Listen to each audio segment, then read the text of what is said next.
Welcome on Daily Hustle. I go by the name Christmas. You already know. Doing the best show. It makes any other show look so stupid and work online. I'm thugging, you're loving. Mina ngwagne ngwakamadansela. Timande ngupambulu. Ngabambili zeza nonina ekhakonina kamtamo. Yeah, if you're new to the channel, please subscribe and press the notification bell so you'll be the first to get the episode whenever we post. Man, thank you so much to our new subscribers, man. I really appreciate you guys, your comment and your likes. They just keep us going. And now you can become a member. You can join Chris Network from 14 Rand. Guys, come on. You can just support your content creators so we'll keep going, keep it moving. Because we tell real stories. When we do that, we invite real people to tell real stories. It's not easy to get those people, but we try as much as we can to bring them to the studio so they will tell us, Nampela, real life. My brother, welcome to the show. Thank you, Chris. Yeah, ngiyaphila mfowethu. Ngiyabonga. Awutshela abantu ukuthi ubani, uphumaphi. Yeah, mina igama lami nguTrinity Xolani Msibi. Ngwase Ivory Park, also nase Alexander, because I cannot live out to Alexander. Yeah. That's where I come from, so I live in both places. Abakwamsibi ondlo yeah. Ondlo mabuyo swelo gas. Yeah, ngiyabuzwa Ndlondo. Thank you so much for that short information. Tell me, sengibiza abantu abaningi and they tell different stories. Yeah. But at the end of the day, those stories, they touch my heart. Some they makes me cry, and sometimes I go out to a studio with a heavy heart, but it's okay because we already talk to real people. Yeah. And I appreciate you guys coming and be honest with me. Ukuthi ubuye edanyana umuntu ohleli ekhaya njengamanje ongazi ukuthi ubuye edanyana ungamtshela ukuthi bewenzeni kuzuye edanyana yini life mhlawumbe life ade uyiphila before eze yakwenzela ukuthi ugcine ususedanyana. Yeah, uthi mina from an early age, yabo. Yeah, an early age struggle. Say poverty has led me somehow kule life ye crime. Growing up in Alexander, inspiration bengiyidraw around kuma surroundings wami. Indaba yayo le crime, nothing else. Understand? So ubungambona udokotela and you would see a lawyer, you would see anyone of a profession different. But inspiration beyiseduze, given the circumstances that surround you at that moment. Bekuyiyo leyo ukuthi inspire abantu abayenza izinto zenzeke, abayenza fast, yeah, and that would be a crime. So ilapho engiqale khona ngakhula ke nayo lento ilokhu ngiyenza noma ngisesikolweni kodwa ngilibele ngenza le, so it proved prominent yona more than any other thing.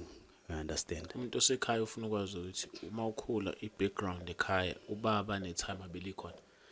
Well, itime aveli ngekho siqale lapho.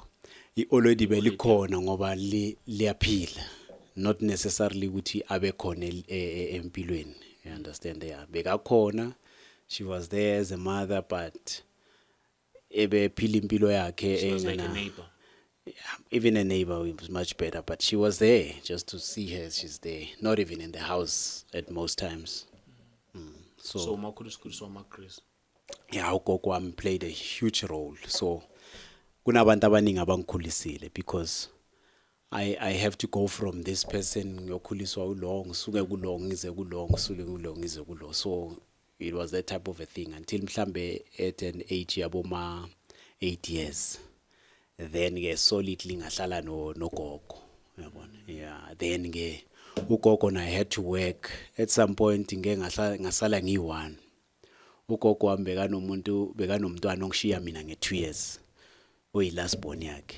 So you can imagine ukuthi mangikhula kanjalo ugogo naye has this responsibility last born, and sonke siyazi last born demanding kubo mama nama parents wabo. Yeah, ngapha nangapha. So uyazi ukuthi kuba njani last born, they take care of them. And sometimes omunye umuntu, especially if not begotten by the same parent, kungaba nzima ukuthi athole the same privileges as last born. So bengiface nje naleyo dilemma enjalo but ke ugogo wami tried everything angakwazi ukuyenza, understand. njalo mawungena usu-statile ukuthi mawungena kwi-crime it was because i-poverty but umuntu obhekile ekhaya njengamanje is like what crime exactly owaqala mawuqala ukuyenza?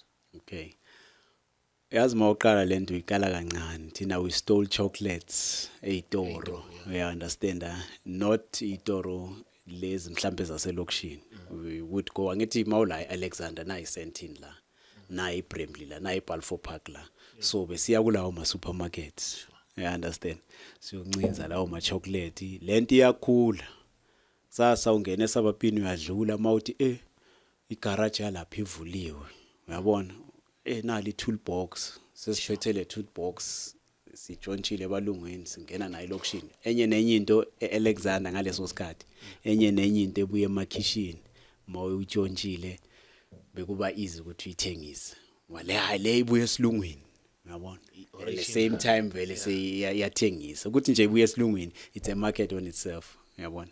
So umarket iluqedile le ibuye ebalungwini uyayazi ukuthi akekho umuntu ozofika la azoyibuza azoyifuna, so iyathengisa, uyabona. So uye parkini uyazula emakhishini ufunana nento elahlile, uyabona, awuqali nje so ungena endlini zabelungu uyaphula uqala ufuna into ezilahlile mawuthi abantwana babengamla bayadlala eparkini na amabhayisikili wabahleli lapha yana thatha ibhayisikili mabalahla nje babheka le uthatha ibhayisikili and kuzofika ipoint yokuthi awusalindi ukuthi balahle, so uyabaqhwagela uyabathathela ilokhu iyakhula inama stage ekhula ngayo ya advance when it seemingly is difficult to access into easily, now you must use other measures zokuthi uyi-access leyanto leyana. So ibhayisikili sekunomfana omile lapha sekumele uze ne-screwdriver or ne-scare or negoni uzogwajisa abantwana babelungu bese uthatha ibhayisikili uye elokishini mawufika elokishini 200 rand 400 rand depending on ukuthi uphethe ibhone elinjani. So ibhayisikili lakhona lizothengisa uyasuka lapho, like mina for instance kuba ne-Grootman ehlala la ngihlala khona, le Grootman umuntu wamadladla baphula bayenza ama-house breaking.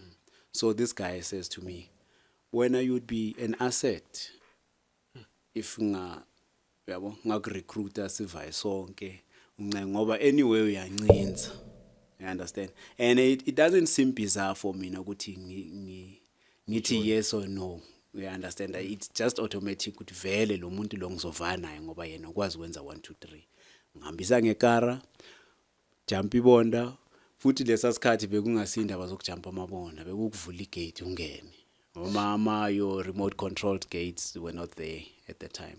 So vele nje ujumpa umthangala manga ujumpa umthangala uvula igate uyangena for khona butler bekungasila ama butler lawa manje lawa a security tight, you understand, yeah. So you would go lapha mawuthi for khona butler when uyafita ngithi wena umncane mahlombe mancane uyangena mawungena.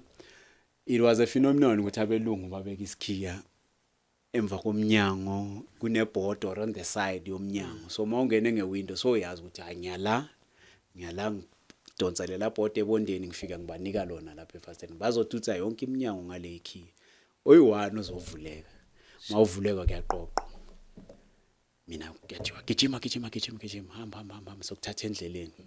Okay. Yeah, ngiyaphuma ke mina ngiyawalka bangitshela ukuthi ngokhe ngasiphi istrato bazodlula bangipick up balayishile ngaleso sikhathi wena yo VHS wena yo TV bangithatha singene ekhasi, understand. Masifika ekhasi mina ngine amount yami engizoyithola mawuthola i800 rand cabanga 800 rand mhlawumbe una 9 years 10 years 11 years 12 years ngalezo inkathi uzoyenzani? Okay, uyazi endlini akunagawulo uhlala uyi-1 because i-Grootman ye boarding school u-auntie nayo sesikolweni uMagrizo usebenza emakhishini uza ngeSunday nakhona uza ngokuthi uye church elokishini adlula abheke ukuthi unjani athatha iwashing athathe whatever lezoyithatha shiye whatever lezoyishiya ibuya nayo emakhishini and mostly uyazi izinto zasemakhishini ubuya nerinsa belungu badlile badla ukudla kufanele bakunika izinja bafike bakunikeze wena, you understand, yeah. Those are some of the things ezingakwenza ukuthi mawumuntu especially if you are a critical thinker usasemncane you wouldn't even indulge kulokudla. i-audit lakho kungayisondeza eduze kwakho affect kanjani mawukhula?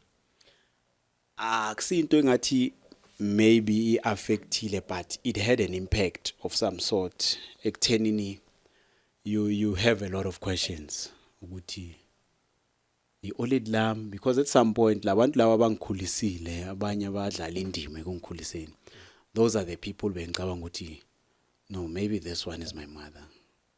Ngabe sengibona kunezinto ezishintshayo, then I think the other is my mother. Then I looked at the other is my mother. So ngicine ngasazi negriza lami umagogo wami ngicabanga ukuthi i-audit lami. Yeah, understand at some point. But mawuloku ukhula ukwazi ukubona ahlanganise ama pieces we-puzzle ubone ukuthi oh kahle kahle i-audit ilele. But ilama audit lawa angana ndaba yabona anganasikhathi and all of that. And I'm the only child by then. Yabona but ke when ungasho nje ing-affectile because enye nenye mind encane ukuthi be nurtured to be matured, it actually needs guidance, and parental guidance is the pillar yawonke ama-guidance, because la amanye ama-elements aza nezinye izinto. It could be time lase next door liza nokunye, kube audit lase next door liza nokunye, but makumama akho kuyithema lakho bekuthanda, I think ama-guiding principles lawa leader kwi-maturity yakho are more secured than lezi ezinye izinto. You understand? So namanje i-audit isaphila. Yeah, i-audit lami liyaphila manje. How's the relationship now? The relationship, because mina ngithi sengumuntu onjani wena out yami, ngumuntu o reformed in a sense, yabona. Reformed how? Sengi more godly than a criminal that I was previously. Yabona umuntu obeya nganasikhathi sokuthi lo muntu ngeke angitshele, or lo muntu benganasikhathi nje sokuthi, like I had no regard ukuthi what are you thinking about me or this and that, but in a negative way. You understand? So okwamanje I'm concerned about how the next person lives. I'm concerned about my relationships healing. But with me and my mother, the relationship it's one-sided, because umuntu ofaka le effort eza because of the element of godliness that is in me. Ngoba angithi ngine principle ethi honor your father and your mother. So no matter how much I want to avoid my mother, angeke ngikwazi because of that principle. You understand? So mini effort ikhona kimi on a daily basis. Ngiyabulisa sawubona manga ngitextanga maybe data likho. You understand? Yeah, but makakhona ngoba weekend unokuza le Ivory ngikhona. Sawubona njani belinjani iviki lakho sharp. Ngitry yonke into, but sometimes uyazi nawo kunjani ukuthatha ihashu lisemfuleni ngeke uliphoqele ukuthi maliphuza amanzi. You understand? So ngizama yonke into ekhona ukuthi kube nobudlelwano, but you don't know how to do it, especially makumamakho, and they are unable to come to the fore when you actually want them to sit down and let us speak about this and let us reconcile wherever we actually could have had a problem. You understand? And knowing very well ukuthi abantu bakudala, they are not like abantu bamanje, people who want to speak about things and express themselves. Yeah, you understand? Yeah, so I think there is that dichotomy between mina ne age group yakhe and the other generation that comes after me. There's so many how do I put this, differences ezenza ukuthi singadili nama issues ngendlela efanayo. I understand, but mawukule level ye maturity, mentally, you have now learned izinto etanyani nange experience level boyiphila previously. Into esizile la isikhathi osithola emosedanyani, if uzosiuza constructively siyasiza for you to strengthen the mind on how you think, how you view things, how is your perspective on life nje yona in general, and how was your viewpoint when you perceived life previously. You understand? So esikhathini esibhaya ngithe mina mangihleli laphaya and trying to think about this in a deeper way. Okay. Before we get that, because I want to give someone a picture at home who's watching this podcast, your crime now also dealing a crime le encane le ngifuna the crime that ekulidele ejele uzubanjwe. Can you take us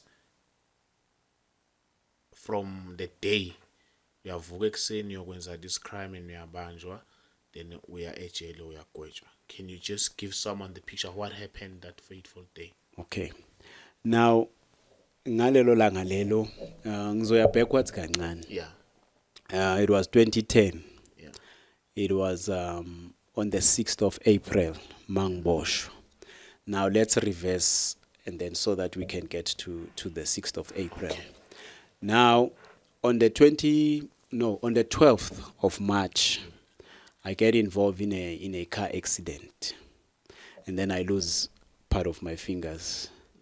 I get this scar, and then skin graft perform because the bone was showing.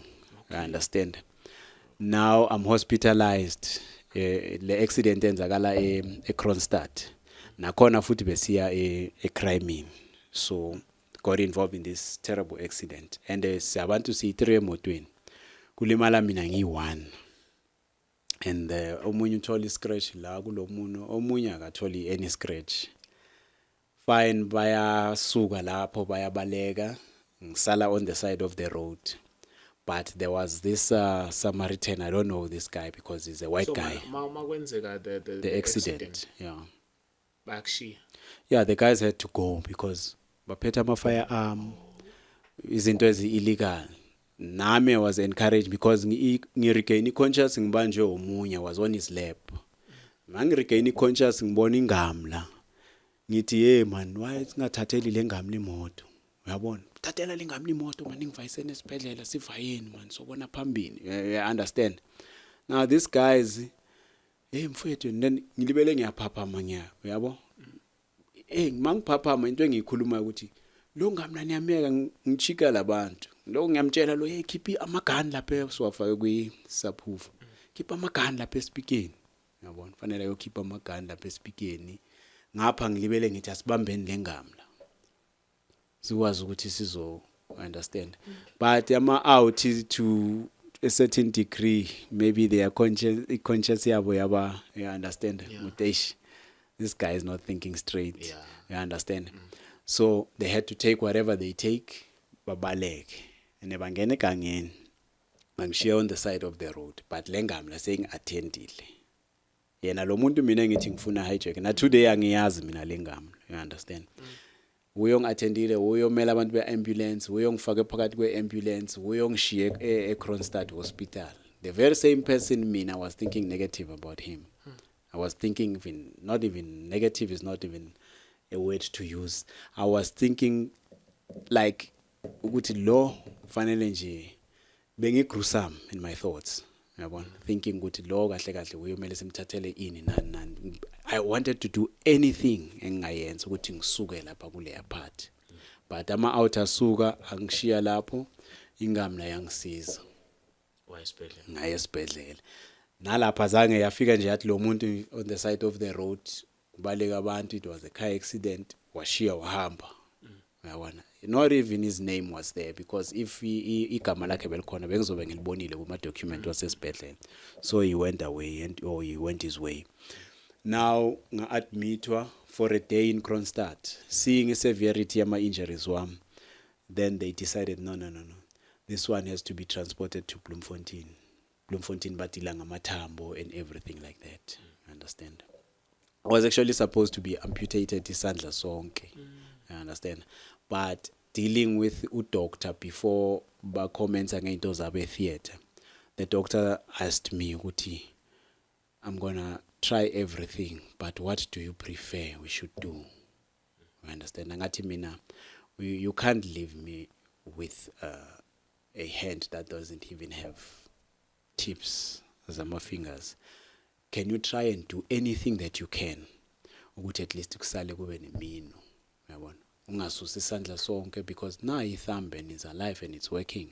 And then there's pieces of the fingers that are left. Can you try and put everything together? Njengoba ubona ukuthi kunale nyama leyangaphansi ngaphezulu kunani and then there are stitches. that doctor did a splendid job ngokuya ngami, looking at what was happening to my hand, yabo. So he had to do lento le, but he gave me an interview kuqala before bazongisedate for the operation to go on. Yeah, and then savumelana, then I signed for leyo nto leyo. And then the results yawo kwaba yile, which is better than amputation yesandla wholly, you understand. So ke ngihlala from that date 12 up until 25, and I forced the doctors to discharge me. Ngiyaphuma ngilandwa esinye isigebengu, siyangithatha singisa le la ngihlala khona. Mangifika ngitshela abangane emadoda sengikhona. Nesandla sika so. Kabuhluyile injury lene. Mawungathatha ngo-apply mind. Wacabanga nje ukuthi lo muntu severity yama injuries wakhe kanjani. Uyabo mangigoba la. So mangibamba le ndawo bengikwazi ukufaka iminwe yami so. Kanje la kule nkosi. Bandaged lana. La wathathe khona i-flesh or skin for i-skin graft lesaba siperforme la. Nakhona any skin graft sibhlungu. You can't even walk. If you are walking, uyazithununga. And almost like a toddler's footsteps owasebenzisayo mawenza skin graft bathathe from elentuzane nenyaweni. Yes. So from May 25 ngifonela abantu mangitshela hayi sizofika kusasa sizokubona. Ayafika amajita, hey umnandi, hayi ngigrand sharp. Angena eCurrent City la. Ngene emotweni baye emashisa nyama wabo badlele leyo nyama benzani. Uyazi mawugula. Awuna appetite yezinto eziningi. Ufuna nje lento lezi ezimnandi. You understand? Yes. Then we roam around. Kufika isikhathi abantu bathi hayi mfethu kunesipani nyane siya kuso sizobuya sikubone sizokubhekela. My knowing ukuthi akuna loyalty kule game. Yeah, akuna loyalty. Umuntu uzofika ne1000 uphethe 280,000 akunika itawo. Or uphethe 500. Lapha into esebenzayo selfish, greed, wonke nje ama elements ongawacabanga a cruel. He was panayo kwi field ye. Okay, my brother, I want us to get to that story. Uma sebefika abangani bakho bakuthatha usuya oh mabethi maseqedile ukuhlala nabangani bakho sebethi bashaye around, you know? Yeah. If you're watching this channel, please subscribe and press the notification bell. We're doing this show live at Blinko Studios. On YouTube is Chris Network. Please subscribe, press the notification bell. You'll be the first to get this podcast whenever we post them. And please join our memberships. Start from 14 Rand. Only 14 Rand a month. Please support us. So we're gonna grow. So we'll be able to invite these people, real people, to come and tell their real stories. Because it's very the aim of this show is to inform people and make sure we give them a clear picture of what is happening inside jail, and then in real life, not inside jail only, but also in real life. Welcome back to Daily Hustle. Still, I'm with my guy, my brother. Sigcine sikhuluma ngokuthi so unabangani bakho manje uphumile esibhedlela. So unabangani bakho then bayashuta kumele kushaye around. Then when you think ukuthi hayi bafuna ukushiya cause nakho awukho right, awukho mnandi uphuma esibhedlela. So you thinking ukuthi hayi if ngisala la ngizorobheka. Yeah. Sicela usithathe from la. And now on that day, it was the 26th. Of the very same month that I got injured, March. Yeah. Now, from the 26th up until May 6, I'm doing crime almost every day. Sure. Whether ngisale emotweni or ngala emnyango ngibamba umantshingelani, mbonisa nje isibamba ngo-left, angakwazi nokuthi ngisebenzise leso sandla. So manje mawuphuma since uphuma esibhedlela nje doing crime. Mangiphuma esibhedlela nge-25, nge-26 ngaboma 3 afternoon because the span besiwe asaboma 3 siyobamba. and into emnandi ngoba siyovala imoto endleleni, imoto ye like transport imali, but it's not your cash in transit vehicles. Someone taking money from one destination to another. Yabona, then we have to block them on the way, one car in front and the other in the back, and then sikwazi ukuthatha leyo mali so that leyo. day niya straight emontweni Siya straight, sihamba naye, suka naye la suka khona. Enye imoto ya overtaker, makafika ku on ramp ye freeway, le moto ya brake ngaphambili, le brake lesemuva esigibelile thina, ibrake closer, so he can't go anywhere. Siyavula imali siyazi sebhuthini already, sesimkhombe ngamagani, bavula. Mina ngiphuma nje kancane ngiyacothoza, just so wazi ukuthi I was active, whether I'm limping, whether angikwazi ukwenza anything, but I waved a firearm, I did what I could. Khona lapho ngena emotweni futhi wangena nemali, kushawa imoto, siyahamba. Lo muntu sithatha ikhiya sazilahla ngale la azogijimela khona landa ikhiya so that he can move the car out of the way. Thina siyadlula siyahamba. Then we got the money on that first day. Now adrenaline gets pumped up ke so manje. how much did you get? Yeah, it was around about 600,000. 1,000. Yeah, and there was 2 phambili, there was 3 of us ngapha emuva, so we had to share lapho. Okay. Yes, so kamina ka wena and the guy osinikeza umsebenzi osebenza labantu. You know, these were Chinese people abakhishwa abantu ukuthi hey lama China sewenza imali engaka, knowing the custom yama China like South Africa, they not putting money in the bank, they taking the money with them wherever they going. Yeah, one. So normally ba banker in their houses, and bese bayayitransporta the way bayitransporta ngakhona iyofika la bafuna ukuthi ifike khona, but they not using our banks mostly. Even if they do use our banks, it's just to show nje ukuthi uyabona, yes we are banking this and that, but the large monies basitransporta ngenye indlela. So we got a tip seshaya, you understand. Kusasa kunomsebenzi, the 28th kunomsebenzi, the 30th, the 40th. Yizi imoto zemali. The only time when I didn't work ezinye yama business robberies, because at the time imoto yemali iyaplanelwa, the cash in transit heists. Ezinye yizo lezo imoto, but when they are picking up money, maybe zo stop imoto yemali, the picker gets out of the truck, goes into a store, siyamfollowa into a store. Makavuli office, umnyango office, we already know ukuthi if the company is G4S, the guy has the key to the drop safe, but the assistant manager in the store or either the manager unes key to the safe le ayivulayo, so that this guy pulls out the key and opens the drop safe and gets money in the, out of the safe in the plastic, put it in the smart box. Before ayenza leyo process, yithi sizobe sesivula, because we know how he carries the key, and then we know ukuthi uyokufika kwenzakaleni.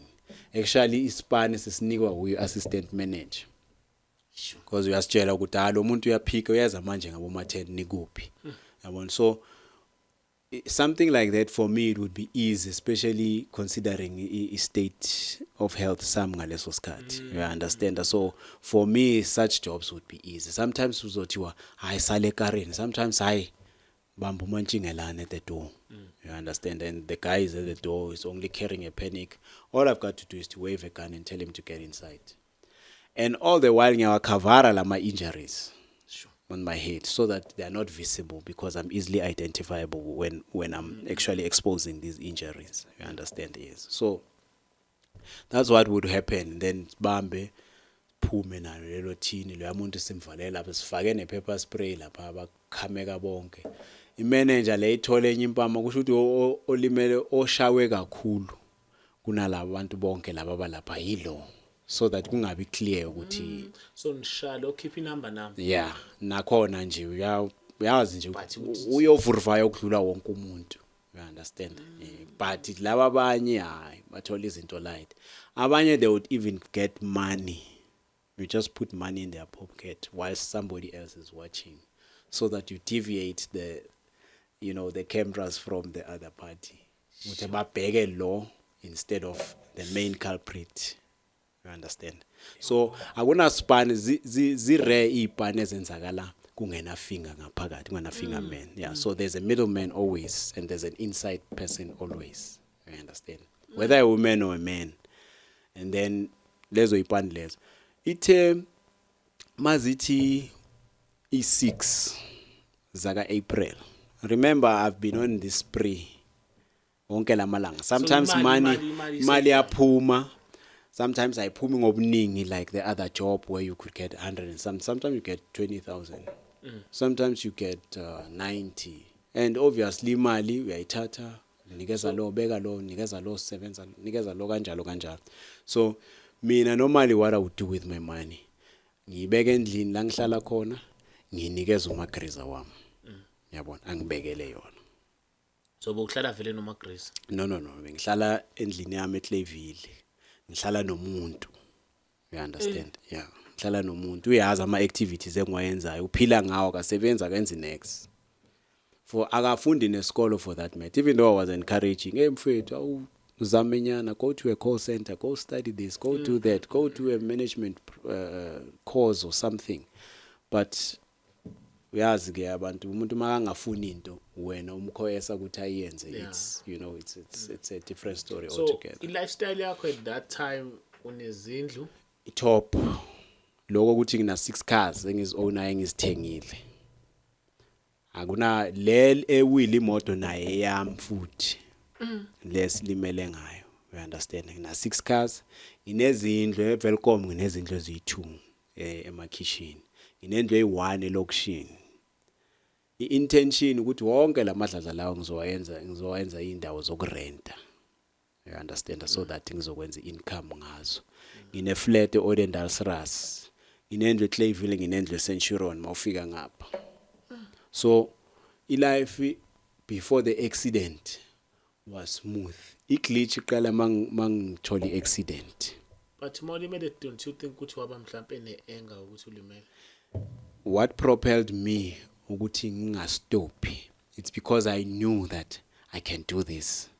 And the la kulento le siyenza nalabantu engiyenza nabo ngiyaziwa ukuthi hayi lela isoja strike. I can do it with my one hand. We understand. So no matter how much of a warning it was or it seemed to be, I didn't consider it that way. And the funny part ukuthi on the night before ngolimala siye somewhere siyobamba, but before siyobamba ngisemotweni ngihlele emuva ngithi kulama out yabo mina ngisase nezandla zami lezi. You understand? On the night before, the day after ngizolimala that night, mina on this night ngithi mina as long ngisase nezandla zami angeke mfana ngisazobabamba labelungu ngisazoyidla le mali. Yabona angeke ngiphumule ngakabi ne8 million nje engayenzi next investiwe. You understand ukuthi uba ibigger dreamer, uba visionary, but i-cause yakhona i-wrong yonke. You understand? And it's not even guaranteed than umuntu ofake effort kwinto e-right ongasho ukuthi kusasa ngizobe ngine-rand, kusasa ngizobe ngine-2 rand. You understand? So it was that. Now ngeyi6 masisuka la eGauteng sisuke ngeyi5. Yeah, sisuke ngeyi5. On the morning yangeyi6 singena kwi-outlet. The outlet ithengisa impahla. I would just not say the name of the outlet. Thengisa impahla, kunama cellular phones, kune cash office. You understand? So we go into this, siyabamba, sithatha nama phones, sithatha yonke into. Cishe siyi4 or siyi5. Sishare because mangikhumbula kahle ngiphethe amafoni awu40. Awetha 1,000 rand each. So kusho ukuthi ngiphethe 40,000 no 50,000 ngecash. Yeah. That's just something eyenzakele nje in a space of 30 minutes kwaphela sahamba sayobeka sahamba saya kwenye indawo. The very same morning safika sabamba nakhona. Lapho ke siphumene imali ethe caca ngoba umuntu bekaphethe 180. Masiya kwispan se3. Vele that was the aim. We were going on a spree, a robbery spree. Now masiya kwispan se3 masifika sithola abantu esibaziyo bakuleya area ukuthi bayaspina, but at the same time siyazi ukuthi abaningi bakhona ama snitches. Uyabona?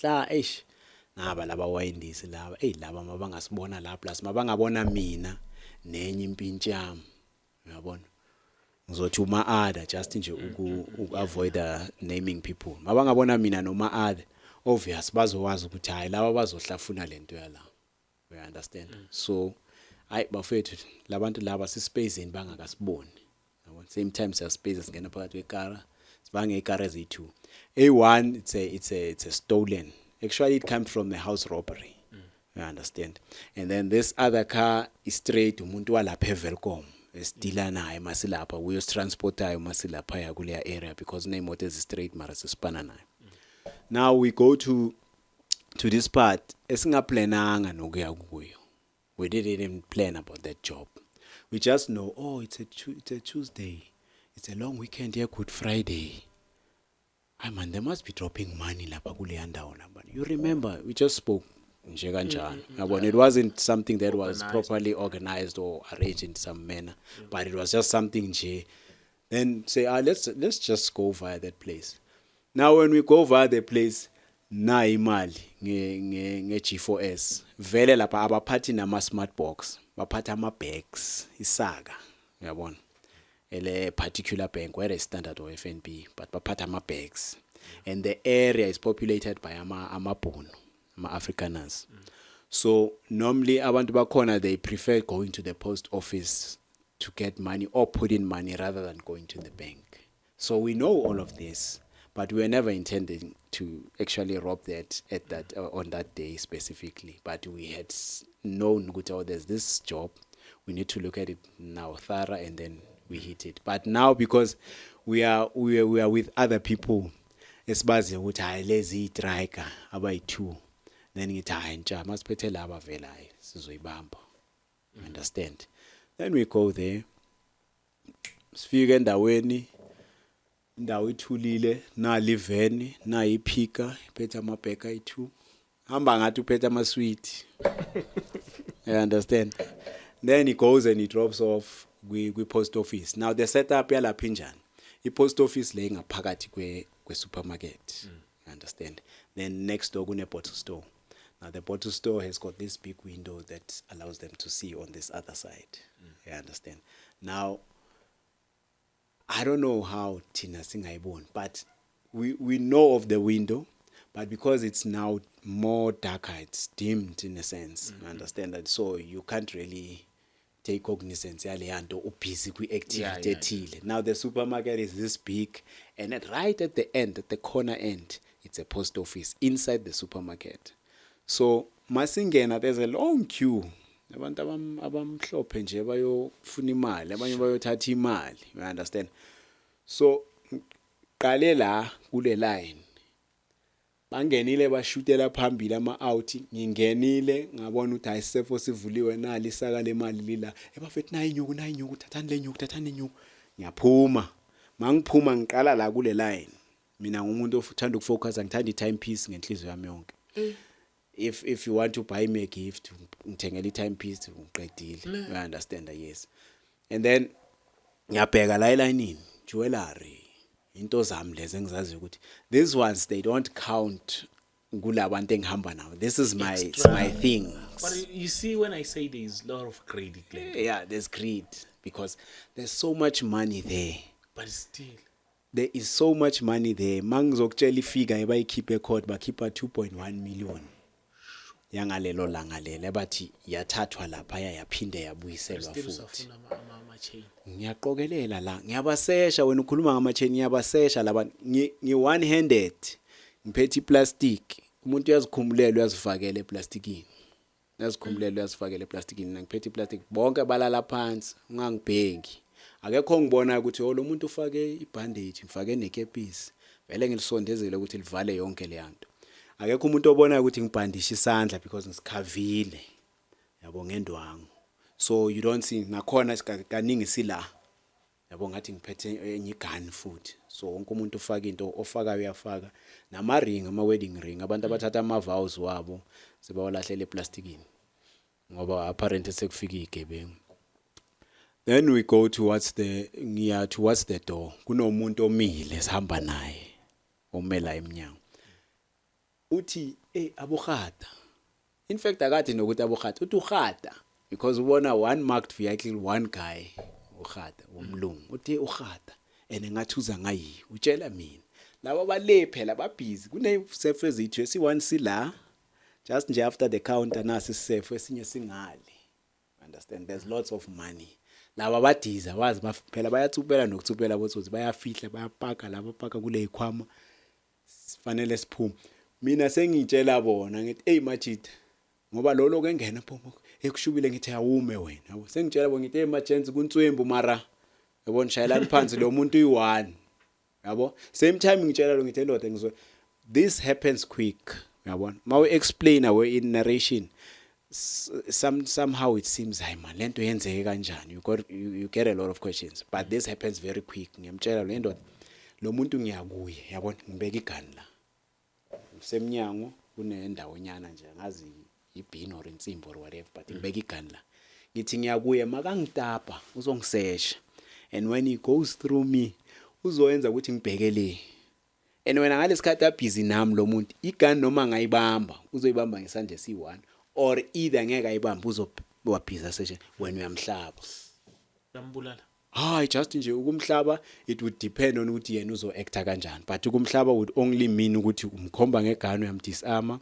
or uyamshala umshaya khona or uyambulala. It depends on ukuthi lo muntu lo uyi-understand kanjani. You understand but I would never encourage any killing with robbery because ufuna ama-clean robbery. If you encourage killing with robbery you go for a lifetime. We understand mawuboshwa and into yakhona iba exacerbated ibe inkulu even more than it is as izinto zenzeka. We understand.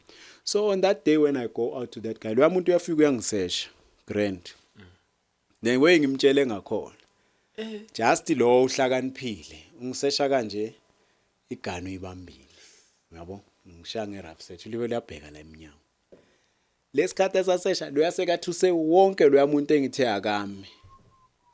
One guy ophakathi ulala necrowd is from that side yevelcom sambe naye masifika lapha somehow ulala necrowd lo bekame eminyango akakaphumi kuphuma oyi1 osuka le emuva makaphuma uphethe inyuku ufake nenyuku everywhere ukuthi kwenzakaleni lapha nasekukhala igani ene lo mina lo muntu uyangisesha uye futhi uthi hey iyangapha wena ngoba ubona mina ke makatholi nix. Understand angiphatha lezi zinto yokuqumbile nje akafili ukuthi lo muntu yini le akangibuza hayi into nje engisifakile la plus ngifaka ezinye ngizifaka nasemandexini.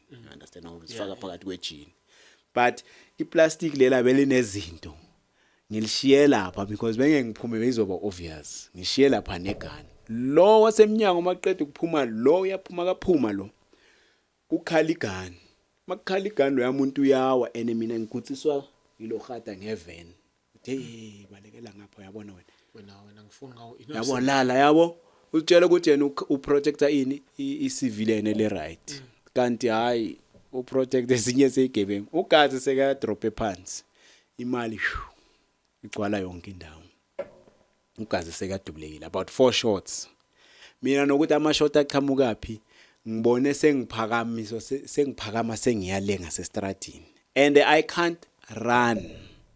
Emotion yami it's a toddler's motion like mangihamba ungaya e-store ubuye ejabulana uphinde ubuye uzongithola ngisahamba khona la estradini sakho ngakafiki la ngiyakhona even if ngendlini S4 lapha that's ngihamba kanjalo yonke into bengiyenza ngaleyo pace le manje ubanjwa kanjani ke let me tell you the story. Makuphuma lo munye ophuma ngaphakathi bamshaya inyawo naye uwa negani money spills everywhere negani naye lapha nemali naye lapha yana lo munye ophumayo makaya le labantu abakwazi ukudubula direct bashoot towards his direction because ugijima ngespeed and la gijimela ngakhona yonke le ndawo it's glasses. So what if the bullet penetrates and hits an innocent somebody inside there? You understand? So abakwazi ukudubula, they just have to shoot so that he hears the sound, not to shoot directly at him. Now we are manage khona. Loya uphume nalo but bekahamba phambili lo bekame eminyango. Ukuthi uyephi lo yamuntu kwenzakaleni kwenzakala uye kuphela umuntu nalo lele ne-crowd ngoba kabonakala ukuthi was part and parcel of the gang. Yibo kuphela abantu abasindile. Yabona, in my narration to this other guy mangimtshela I forget lo muntu lo bekalele phansi. Walala ne-crowd, that's how he survived. Lo yena wabaleka and is the only guy wabaleka angaphathanga gani, angaphathanga next ngoba bekame eminyango. Ne-20 rand yalapha bengayiphethe, bekayiphethe imali yakhe nje esikhwameni le bekayiphethe. Lo ya ugijimelele bammesa ngamashot uyalandwa. Laba lo dubuleka inyawo lele la, lo sekabhodile sekubizwa iparamedic. Angikwazi kuyandawo ngime ne-crowd ngilibele ngiyasa-stepa kancane kancane. Ngakajiki khona kuvela bukhata vele bangithola ngime nale group. Sengiyapeyinelwa manje because now the blood is pumping and manje mayiza la. We understand unale yanto esiyenzayo masi thina abantu aba health conscious. Sinoku ugeze ngamanzi ashisayo for 3 minutes and then uvulela abandayo for 30 seconds and then it pumps blood to the heart and everywhere in the body. It helps with blood circulation. You understand? So ngenza le yanto leyana ngokuthuswa yi whatever le yenzakalayo. So you can imagine inceba lelithini makudlalela igazi lapha. Ithini pain la, ithini there. You understand ukuthi bengikwenye situation. You understand? So ngimela ne crowd. Ngifuna ukusastepa kancane until I get maybe far away. But abokhata sebagcwele all over. Kukuthi vele dala ababhobhe emakhoneni. Why? Because there was a panic button epresswe bottle store, supermarket. Noma besingezange supermarket, but it pressed the panic button because imember yap, which is the post office, was being attacked. Press and I say post office, we were pressing the panic button. So a panic button will respond to security, which is connected to SAPS. So Labant Lava, they already were scattered around the area. You understand? So they were actually waiting for anyone. That's why the only guy who escaped, Engapatanga Nix. Maybe he just said, "Hi, bye, Rob," and then he passed. We wouldn't know. But the other guy who got out running, Babu and I appeal because he had things and he money and everything I paid. You understand? After some time, so ukata kuno khato petty case yami ngi-attenda laphaya engisebhailini kuyo. And ngiyimogolile le case ukuthi ingangigwebi vele sesiqedile ngayo, just that siya-attenda nje, you know, ukufulfill the process, but we already know ukuthi this one we have dealt with it. You understand? So le amaphoyisa kuyamogolwa straight kahle nje iphoyisa case uyathenga kulo. I-CID, the investigating officer, has got control. He's an orchestrator kwi-case. If he wants to plant in evidence ezokulinka ungenayo, he can do that. You can go. There are many people who are languishing manje in jail. Abangatholanga evidence noma begangile, but there was no evidence, but a built or concocted evidence. Understand? Abanye they never actually done anything. They just fabricate. But they fabricated lezo zinto lezo. So you can imagine. Lokata athi, "Hi man. Wena insanga wena ufunani la?" Yabo, mina ngiboshwa kanjalo. Cabanga angiphethe lutho except lokho kula ephakethini, phone nani. Kodwa ngithathwa ngokuthi wena uyokwenza questioning. We are taking you in for questioning. Okay, we try to close the show right now. Let's remind people to subscribe and press the notification bell. Also join our membership, and please guys, don't skip the adverts. You know, when you skip the adverts, you don't get paid. So at least when you watch this interview, don't skip the ads, because that's another way for us to get paid. We're coming back right now. Welcome back on Daily Hustle. It's still the Dobby show that makes an Irish show look so stupid and work. Yeah, man. So asiqhubeke nalendaba. Iphoyisa so iphoyisa lazi enhle liyakubona. Yeah. Then because I don't think ukuthi ubewusolisa ukuthi mhlambe khona into yenzile or. Okay, knowing lela phoyisa knowing me ukuthi ngumuntu owenza crime. You understand? And then what actually made him think ukuthi I must be part of the crew, it's this friend Uma Ada, Oh, because I'm always with Uma Ada. There is no way Uma Ada ngaba sevelcom ngingabi sevelcom, and Uma Ada maka sevelcom masihamba kuzobe kunento bakhala ngayo ukuthi this and this happened, bese babuza impimpi kwenzakalani. And ithe mabengithatha police station same time, mina bangishiya selling, bangishiya charge officer, bangishiya selling bayavala ngi1. Lo arrestiwe we1 uthathiwe uyise kwenye police station, perhaps 15 k's away from where I'm at. Lo munye odubuleka inyawo usesibhedlela. Lo munye is in a morgue probably because he died on the scene. This other guy who was shot first 4 times on the chest. Yeah, we were with him. Understand? So now he goes to hospital. This other one goes to the morgue. The other one goes to the hospital. Umaad. Now, as to when they interviewed these people, because they placed us in different places, as to what happened during their interviews or who said what to whom, I don't know. Because when they came back, they just said, when you're with this one can't be here when you are not here. And we know this for a fact. Now, lo khata lo ngazi, ungitshela straight mfethu lento le involve abantu abaningi. I can't do anything for you. Ngithi but uwe moso ngifake kule crisis. Immediately makathi wena tsotsi ufunani la. Wena yeah, you must take that one in for questioning. I don't know what excited him. Google scene. He could have let me go. He could have did anything to avoid me getting arrested, because lo muntu lo ngimokola naye, it's not the first case engayimokola naye. which was the time. I understand. So my thing viewing this from ngisejele ngibheke ngathi hayi, if God's hand is involved, akunamuntu ongashifta anything to turn things around.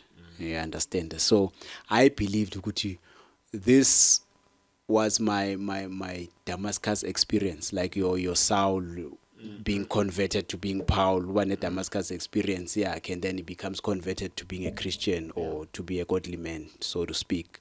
So Naami, the accident was my first experience, but I refused ngaba uJona to say angiyeni niva mina ngiyale. I understand? Yes. So uNkulunkulu gives me this experience now engeke ngikwazi nokuthi ngisikhiphe kuye.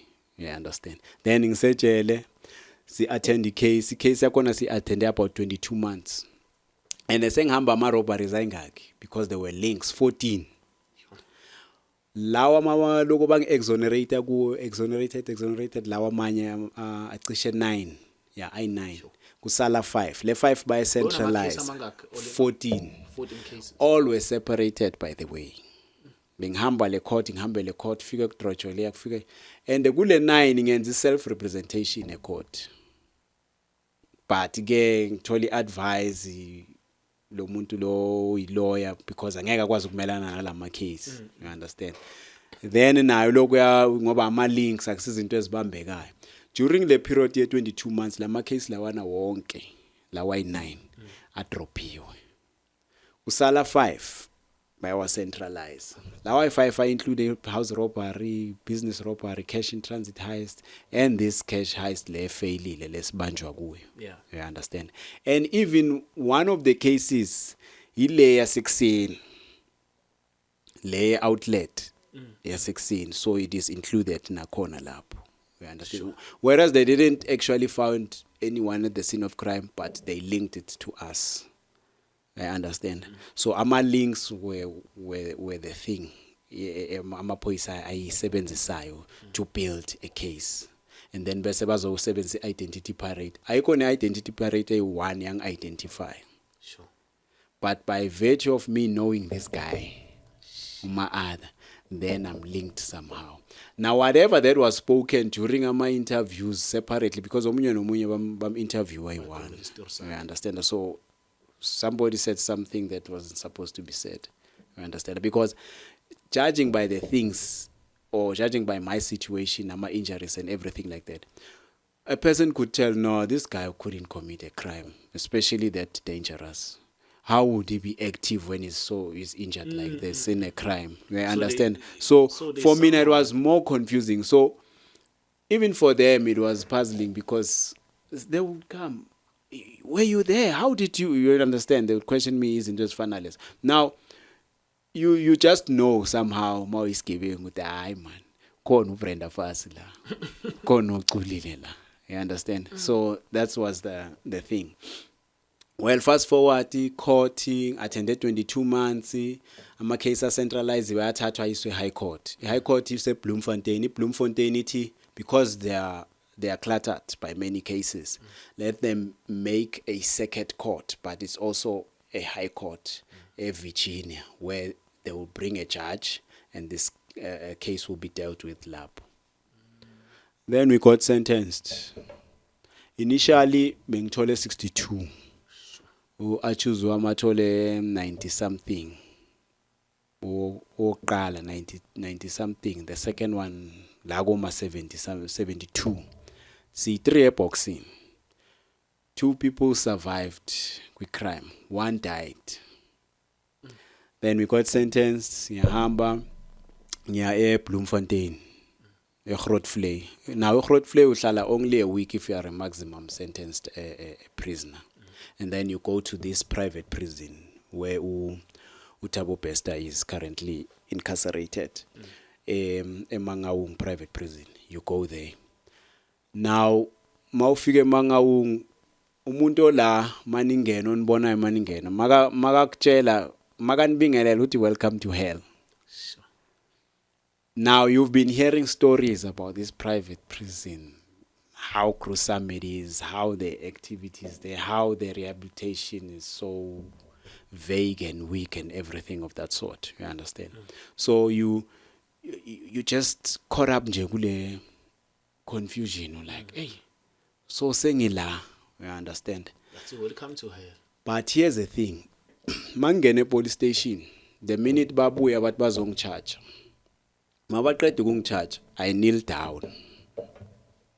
Ngithi uNkulunkulu mawungangikhipha la angiphindi ngenze crime.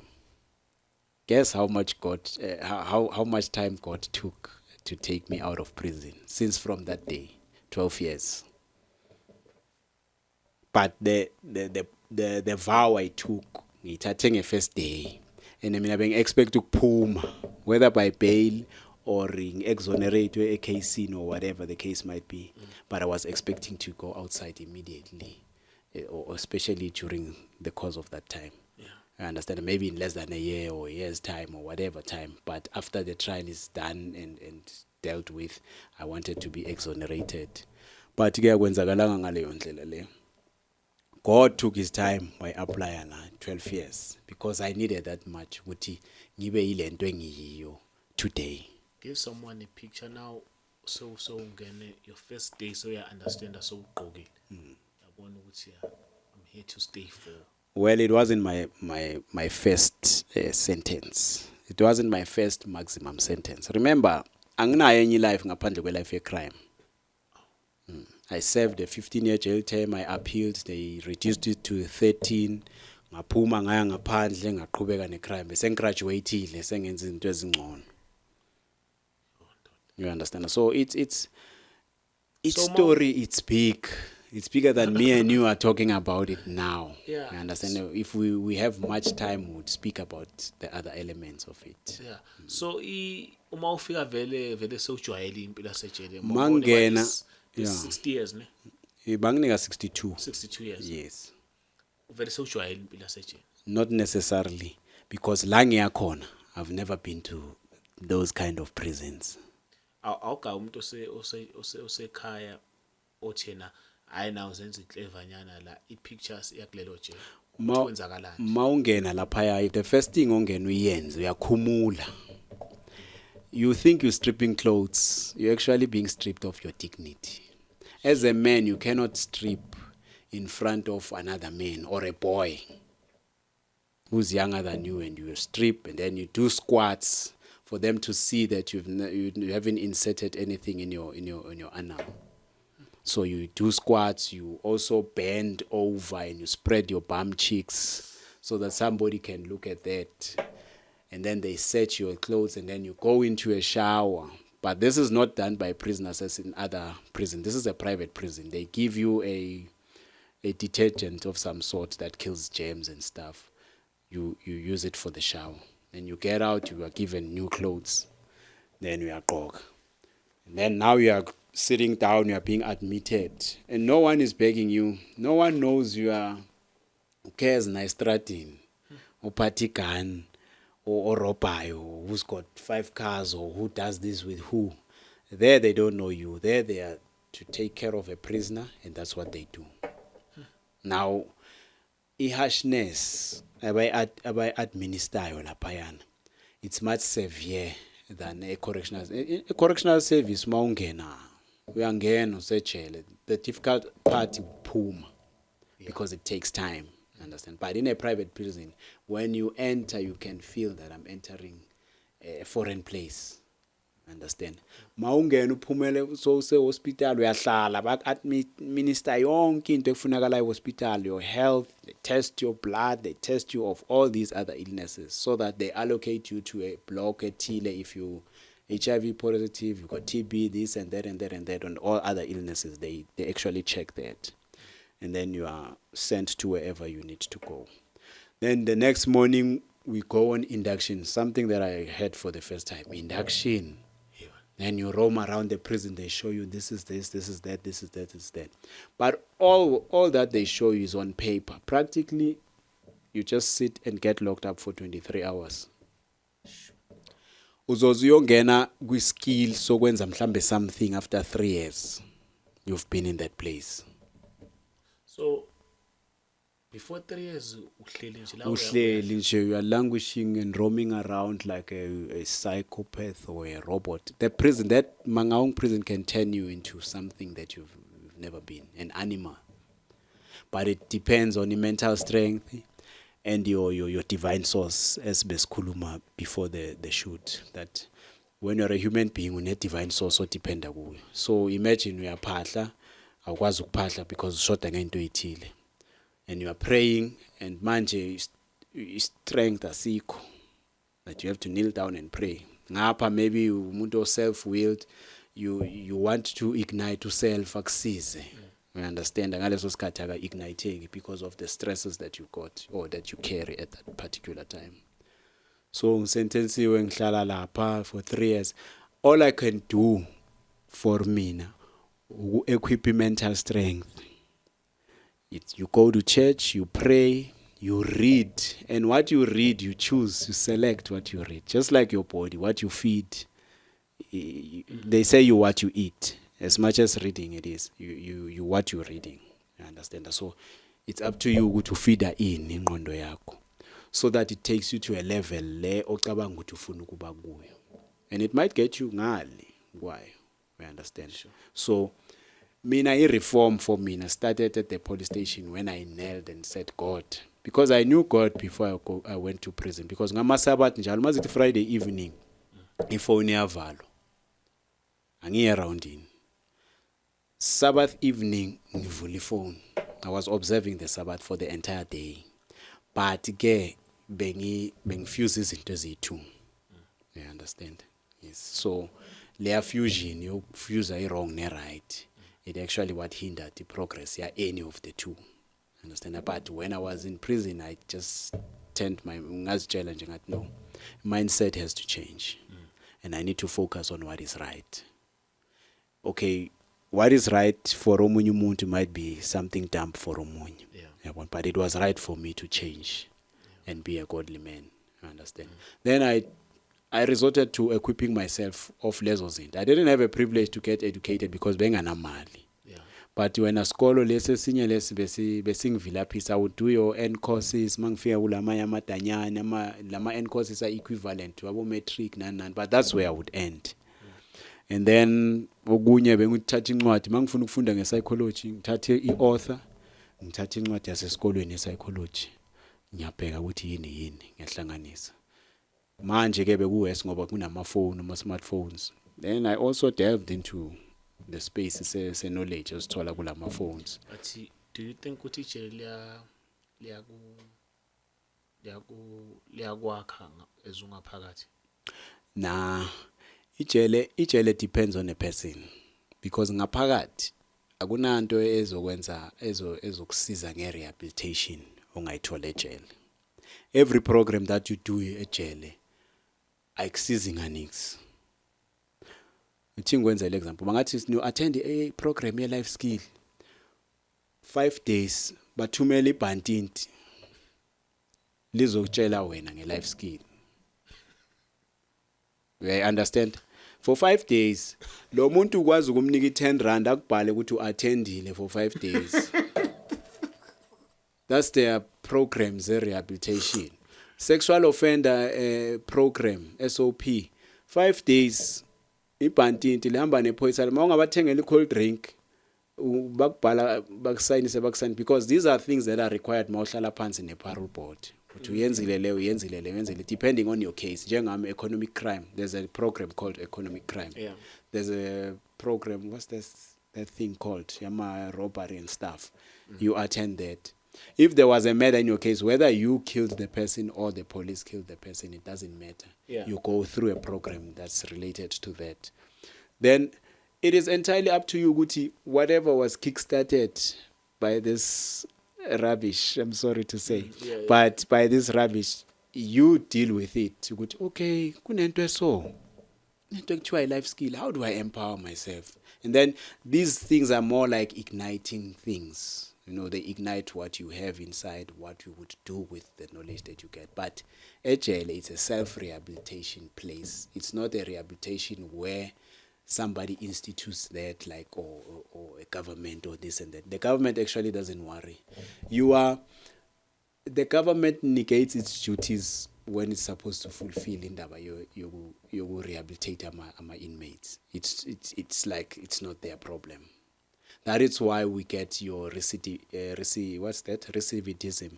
kakhulu la South Africa. It's because akuna program a thorough that would say we want these people changed.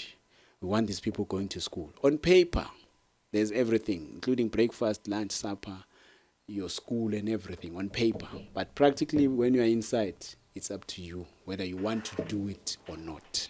So masungaphakathi sekhona inombolo. Lele kuwe you find the number, guys, but also that nayo it depends on an individual. Umuntu ongashaya umthetho ubizwa ngo11 njengabanye abafana njengami. So when I sabo 11 try or attempt, angeke ngize yabona ngoba bengazi even before azange ngeke ngize involve because ngiyayazi ama dangers nama circumstances angakulidela to doing wrong ejele. Number is the one on top. Once you involve into a number, mele wazi ukuthi something wrong would happen kusigwebo sakho that would infringe the flow, a smooth a sentence. You understand? Because there's people who are gonna direct the cause of things you do because you are in a gang. You are not on your own. You are part of a gang. You understand? So there are dogmas that govern you. I understand. So, Mau 11, independent, but you are not using the space freely because these ones, they feel they are dominant, Lapayan, and they have to dominate and they have to rule over you. But nakhona kusebenza mental strength. You understand? Ngoba you have to maneuver. Wazi ukuthi okay, ngidila nalabantu ngiba avoid kanjani ngenzani. Ne company that you keep, it's important mosejele. You see people by school and you see people by attend my programs. You see people when they're standing in the corner, the subject they are talking about or speaking on ngaleso skad. You tell yourself, I'm not going to take junk and put it in my head. Whether I'm going to stay 10, 12, 13, 15 years, I'm going to make sure ukuthi la I'm not going to speak about anything that is negative. I'm actually reconstructing a human being here. Yeah. I'm building a man. And a man that will be responsible, not only to your family, your children, or anything, but responsible to society in a broader perspective. So ngaphakathi wenza iminyaka emingaki? Mina ngihlale 12 years. We're calculating awaiting trial, 22 months. plus sentencing and conviction lesikhathe ngisihlele sengisentensiwe. Yeah, then when you plus all of that, it's 12 years 3 months. Because uma ubuya ngifuna sikhulume sithathe from usuzophuma i-ridings ejele uthi nasuzophuma bekube uchange kanjani, then impilo manje you outside ukuthi impilo nawo ikanjani, but ngeke ngakuzwe ngathi uthi ubhaka amakhekhe. Yeah, I'm baking. I am baking. But ngibhaka amafini, ngibhaka ama-scones, ne? But i-business seyiwile. Why? Ngimoshakalelwe i-oven, bengisebenzisa i-house oven. Yamosheka le house oven nendawo bengiyisebenzisa because ekhaya kunombangonyana othile, so I can't really use the space endlini. So I had to go to Alex ngiyosebenzisa indawo khona ku-aunt wami. Nakhona lapho there was an infringement of some sort engayazi ukuthi ikhoswe yini, nabo bathi hayi I'm no longer supposed to be baking there, this and this and that. So ngapha ne-oven iphukile, ngisele nge-oven e-1 yasendlini. So for mina it would be a tedious exercise ukuthi ngizobhaka more than 10 hours and then go and stock and then go and sell. When will I sleep? Because your body needs rest and everything Right of now the sort. into ongayijabulela Mangathola i-9 tray oven, Yeah. 9 tray oven esengiyi-negotiate even though nganamali, I take steps to do things, ngi-researchile ngenza, and then the guy i-price yayo mayintsha is 29.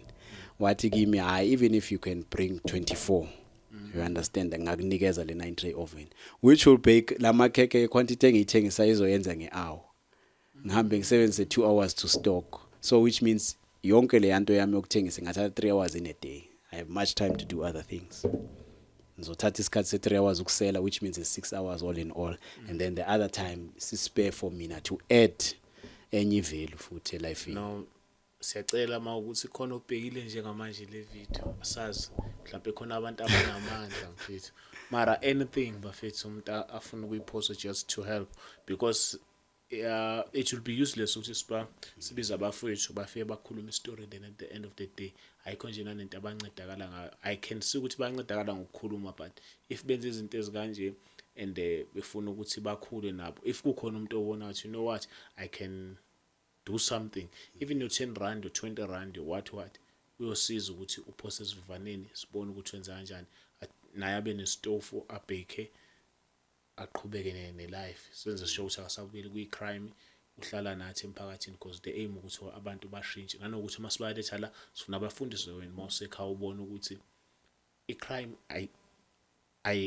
ayikhokhile at the end of the day. Sifundise abafethu abancane emakhaya ukuthi at the end of the day i-crime ayikhokhile, and msana ukuyizama, there's nothing good come out of it.